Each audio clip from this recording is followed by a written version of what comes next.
ನಮಸ್ಕಾರ ಸ್ನೇಹಿತರೆ, ನನ್ನ ಚಾನೆಲ್ಗೆ ಮತ್ತೆ ಸ್ವಾಗತ. ಈ ಭಾಗವನ್ನು ಒಳ್ಳೆಯದಾಗಿ ಅರ್ಥಮಾಡಿಕೊಳ್ಳಲು ದಯವಿಟ್ಟು ಹಿಂದಿನ ಭಾಗಗಳನ್ನು ವೀಕ್ಷಿಸಿ ಮತ್ತು ನಂತರ ಈ ಭಾಗಕ್ಕೆ ವಾಪಸ್ಸು ಬನ್ನಿ. ಇದು ಸೂಪರ್ ಹಾಟ್ ಸ್ಟೋರಿ ಆಗಿರಲಿದೆ. ಸಮಯ ಮಧ್ಯಾಹ್ನ 12:30. ನಾನು ಅವರ ಮನೆಯ ರೋಡಲ್ಲಿ ನಿಂತಿದ್ದೆ.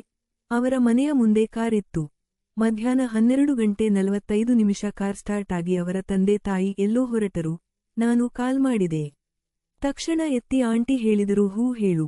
1 ಆಯಿತು ಬಂದೆ ನಾನು. ಆಂಟಿ, ಸರಿ ಬಾ. ನಾನು ಗೇಟ್ ಓಪನ್ ಮಾಡಿ ಅವರ ಮನೆಯ ಬಾಗಿಲ ಹತ್ತಿರ ನಿಂತಿದ್ದೆ.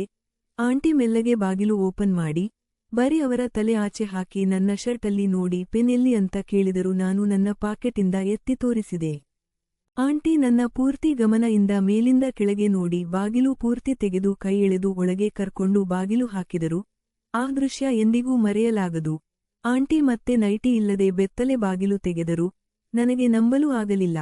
ನಾನು ಕೇಳಿದೆ, ನೈಟಿ ಎಲ್ಲಿ? ಅವರು ವಾಷಿಂಗಿಗೆ ಹಾಕಿದಿನಿ, ಬೇಗ ಮುಗಿಸ್ಕೊಂಡು ಹೊರಡು. ನಾನು ಆಂಟಿ ಹಾಲು ಬೇಕು ಇವತ್ತು ನಂಗೆ. ಆಂಟಿ ಕಡೆಯಿಂದ ಯಾವುದೇ ರೀತಿ ರಿಪ್ಲೈ ಬಂದಿಲ್ಲ. ಆಂಟಿ ಇವತ್ತು ತುಂಟಿ ಆಗಿರಲಿಲ್ಲ, ಬರೀ ಅಳುತ್ತಾ ನೋಡುತ್ತಿದ್ದರು. ನನಗೆ ಇದನ್ನು ನೋಡಿ ಮೂಡ್ ಆಗಲಿಲ್ಲ. ನಾನು ಆಂಟಿ ಮೈಯೆಲ್ಲ ಮುದ್ದಾಡಿ ಅವಳಿಗೆ ನನ್ನ ನಾಲಿಗೆಯಿಂದ ಸ್ನಾನ ಮಾಡಿಸಿದೆ. ಆಂಟಿ ಮತ್ತೆ ಅಳಲು ಶುರು ಮಾಡಿದರು. ಬೇಗ ನಂಗೆ ಮನೆಯ ಕೆಲ್ಸ ಇದೆ ಅಪ್ಪಿ, ಎಲ್ಲಿ ಆ ವಿಡಿಯೋ ಅಂತ ಕೇಳಿದರು. ನಾನು ಪಕ್ಕ ಇದ್ದ ಪ್ಯಾಂಟಿಂದ ಆ ಸ್ಪೈ ಕ್ಯಾಮೆರಾ ಪೆನ್ ಎತ್ತಿಕೊಂಡು ಅದರಿಂದ ಮೆಮೊರಿ ಕಾರ್ಡ್ ಎತ್ತಿ ಅವರ ಕೈಗೆ ಕೊಟ್ಟೆ. ಅವರು ಅದನ್ನ ಮೊಬೈಲಲ್ಲಿ ಹಾಕಿ ನೋಡಿದರು. ಮತ್ತೆ ದಂಗ್ ಆದರೂ. ಬರೀ 1 ನಿಮಿಷದು ಇದೆ, ಮುಂದೆ ಆಗಿದು ಎಲ್ಲಿ ಅಂತ ಕೇಳಿದರು. ನಾನು ನಗಾಡುತ್ತ ಹೇಳಿದೆ, ಬ್ಯಾಟರಿ ಲೋ ಆಗೋಯ್ತು ಅಷ್ಟಕ್ಕೆ, ಪೆನ್ನಲ್ಲಿ ನೆನ್ನೆ ಅಷ್ಟೇ ರೆಕಾರ್ಡ್ ಆಗಿ ಆಫ್ ಆಯಿತು ಅಂತ ಅವರಿಗೆ ಸಮಾಧಾನವಾಗಿ ಹೇಳಿದೆ. ಆಂಟಿ ನನ್ನಗುರೈಸುತ್ತಾ, ನಿಜ ಹೇಳು ಅಪ್ಪಿ, ನಾನು ನನ್ನ ಕೆಲ್ಸ ಹಾಗೂ ಮನೆಯ ಅವರ ಮೇಲೆ ಆಣೆ ಮಾಡಿ ಹೇಳುತ್ತೇನೆ ಎಷ್ಟೇ ಅಂತ. ಇದನ್ನ ಕೇಳಿ ಆಂಟಿಗೆ ಏನಾಯಿತು ಗೊತ್ತಿಲ್ಲ.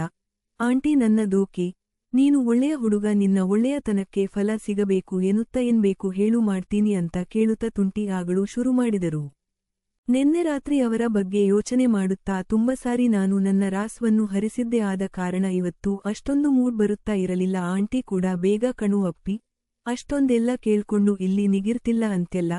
ಆಂಟಿ ಕೂಡ ಬೇಗ ಕಣು ಅಪ್ಪಿ, ಅಷ್ಟೊಂದೆಲ್ಲ ಕೇಳ್ಕೊಂಡು ಇಲ್ಲಿ ನಿಗಿರ್ತಿಲ್ಲ ಅಂತೆಲ್ಲ. ಆಂಟಿ ನಂಗೆ 4 ಅಸ್ಟ್ರಲ್ಲಿ ಕೆಲ್ಸ ಇದೆ, ಬೇಗ ಮುಗಿಸ್ಕೊಂಡ್ ಹೊರಡು. ನಾಳೆ ಬೆಂಗಳೂರಿಗೆ ಕೆಲ್ಸಕ್ಕೆ ಹೋಗತ್ಯಾ ಅಂತ ಕೂಡ ಹೇಳ್ತಿದ್ಯಾ, ಮಾಡು ಬೇಗ ಅಂತ ಹೇಳಿದರು. ನಾನು ಆಂಟಿ ನೀವು ಬೆತ್ತಲೆ ಕೆಲ್ಸ ಮಾಡಿ, ನಂಗೆ ಮೂಡ್ ಬಂದಾಗ ನಾನೇ ಬಂದು ಮಾಡ್ತೀನಿ ಅಂತ ಹೇಳ್ದೆ. ಆಂಟಿ ಸ್ವಲ್ಪ ಯೋಚನೆ ಮಾಡುತ್ತಾ, ಸರಿ ಬೇಗ, ಈಗ 2 ಗಂಟೆ ಆಯ್ತು, ನೀನು ಇನ್ನೂ 1 ಅವರಲ್ಲಿ ಮಾಡ್ತ್ಯೋ ಬಿಡ್ತ್ಯಾ ನಾನೀಗ ಗೊತ್ತಿಲ್ಲ ಅಂತ ಹೇಳಿ ಬೆತ್ತಲೆ ಮನೆಯ ಕೆಲ್ಸ ಮಾಡೋಕೆ ಶುರು ಮಾಡಿದರು. ಕಿಚನಿಂದ ತರಕಾರಿ ತಂದು ಕಟ್ ಮಾಡಲು ಶುರು ಮಾಡಿದರು. ನನ್ ಗಂಡ ಕೂಡ ಆಗಲಿಲ್ಲ ಎಂದಾಗ ಸುಮ್ನೆ ಆಗುವರು, ನೀನು ಆಗೋವರೆಗೂ ಸುಮ್ನೆ ಬಿಡೋಲ್ಲ ಅಂತ್ಯ. ನಾನು ಮತ್ತೆ ಆಂಟಿ ಇಬ್ಬರು ನಗಡ್ಕೊಂಡು ಇದ್ವಿ. ಆಂಟಿ ಕ್ಯಾರೆಟ್ ಇದ್ಯಾ ಅಂತ ಕೇಳಿದೆ. ಆಂಟಿ ಇದೆ ಅಂತ ಹೇಳಿದರು. ನಾನು ಅದನ್ನ ತಗೊಂಡು ನಿಮ್ ತುಟಿಗೆ ಇಟ್ಕೊಳ್ಳಿ ಅಂತ ಹೇಳ್ದೆ. ಆಂಟಿ ಥೂ, ತಿನ್ನೋ ಪದಾರ್ಥಗಳು ಹಂಗ ಮಾಡಬಾರದು ಅಂತ ಹೇಳಿದರು. ನಾನು ಮಾಡಿ ಒಮ್ಮೆ ನಂಗೆ ನಿಗರಬಹುದು ಅಂತ ಹೇಳ್ದೆ. ಆಂಟಿ ಯೋಚ್ನೆ ಮಾಡಿ ಕ್ಯಾರೆಟ್ ತಂದು ತುಟಿ ಮೇಲೆ ಇಟ್ಟರು. ಕಣ್ಮುಚ್ಚಿ, ಯಪ್ಪ ಏನೇನು ಮಾಡಿಸ್ತ್ಯ ನೀನು ಅಂತ ಫುಲ್ ಮೂಡಲ್ಲಿ ಹೇಳಿದರು. ನನಗೆ ಮೆಲ್ಲನೆ ಮೂಡ್ ಶುರುವಾಯ್ತು.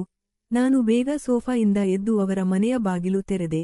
ಬಾಗಿಲು ಓಪನ್. ಮಧ್ಯಾಹ್ನ ಟೈಮ್. ಆಂಟಿ ಬೆತ್ತಲೆ ಕೈಯಲ್ಲಿ ಕ್ಯಾರೆಟ್ ಇಟ್ಕೊಂಡ್ ತುಟಿ ಮೇಲೆ ಉಜ್ಜುತ್ತಾ ಮುಳುಗಿದವರು. ಬಾಗಿಲು ಓಪನ್ ಆಗಿದನ್ನ ನೋಡಿ ರಪ್ಪಂತ ಎದ್ದು ಓಡಿ ಹೋಗಿ ಚಿಲಕ ಹಾಕಿ ನನಗೆ ಒಂದ್ ಕಪಾಳಕ್ಕೆ ಬಾರಿಸಿದರು. ಹೇ ರಸ್ಕಲ್, ನಿಂಗೆ ತಲೆಯೇನಾದ್ರೂ ಕೆಟ್ಟಿದ್ಯಾ ಅಂತ ಬೈದರು. ನಾನು ಅದನ್ನ ನೋಡಿ, ಆಂಟಿ ನೀವು ಆಟದಲ್ಲಿ ಭಯ ಇದ್ದಾಗ ತುಂಬಾ ಚೆನ್ನಾಗಿ ಕಾಣಿಸ್ತೀರಾ, ಆವಾಗ್ಲೇ ನನಗೆ ಮೂಡ್ ಬರುವುದು. ನಾವು ಹಾಗೆ ಆಟವನ್ನು ಶುರು ಮಾಡಿದ್ವಿ. ಆವಾಗ ಅವರಿಗೆ ಒಂದು ಫೋನ್ ಕಾಲ್ ಬಂದಿತು. ಯಾರು ಅಂತ ನೋಡಿದರೆ ಅವರ ಗಂಡ.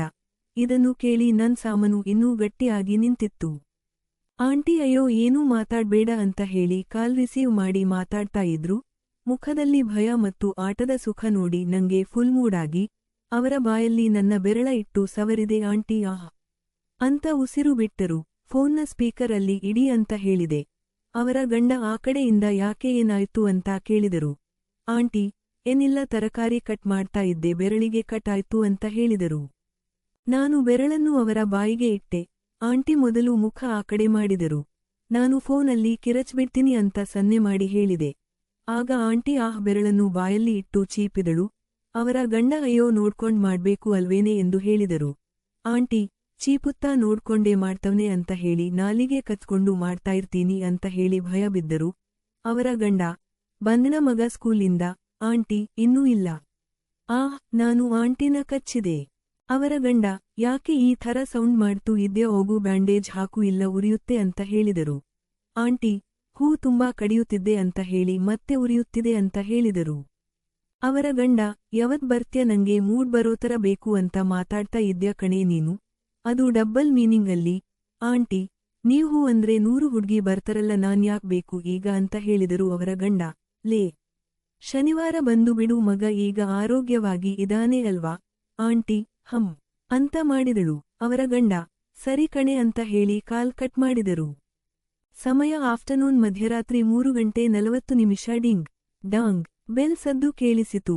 ಆಂಟಿ, ಅಯ್ಯೋ ಯಾರಿರಬಹುದು ಅಂತ ನನ್ನ ರೂಮಿಗೆ ಹೋಗು ಬೇಗ ಅಂತ ನನ್ ಬಟ್ಟೆ ಕೈಗೆ ಕೊಟ್ಟು ಹೇಳಿದರು. ಬಾಗಿಲು ತೂತು ಇಂದ ನೋಡಿ ಮೇಲೆ ಮನೆಯ ಆಂಟಿ ಯಾಕೆ ಈಗ ಬಂದರು ಅಂತ ರೂಮಿಗೆ ಬಂದು ಟವಲ್ ಸುತ್ತಿ ಬಾಗಿಲನ್ನು ತೆಗೆದರು. ಮೇಲೆ ಮನೆಯ ಆಂಟಿ, ಅಕ್ಕ ಅಮ್ಮ ಇಲ್ವಾ ಉಷಾ ಆಂಟಿ.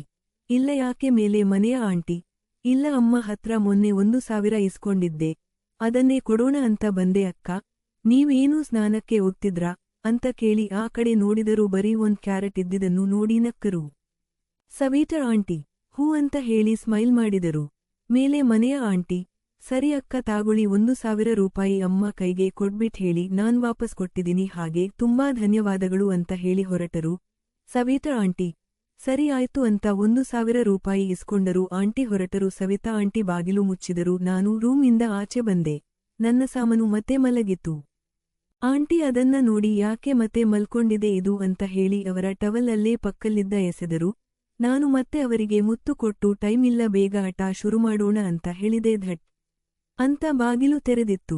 ಮೇಲೆ ಮನೆಯ ಆಂಟಿ, ಹೌದು ಅಕ್ಕ ಮತ್ತೆ ಅಂತ ಹೇಳ್ತಾ ಮರಳಿ ಮನೆಗೆ ಬಂದ ಬಿಟ್ಟಿದ್ರು. ಮುಂದೆ ಏನಾಯಿತು ಎಂದು ಹೇಳ್ತೀನಿ. ಕಥೆ ನಿಮಗೆ ಇಷ್ಟ ಆದಲ್ಲಿ ದಯವಿಟ್ಟು ವಿಡಿಯೋನ ಲೈಕ್ ಮಾಡಿ, ಶೇರ್ ಮಾಡಿ, ಚಾನೆಲ್ ಸಬ್ಸ್ಕ್ರೈಬ್ ಮಾಡಿ.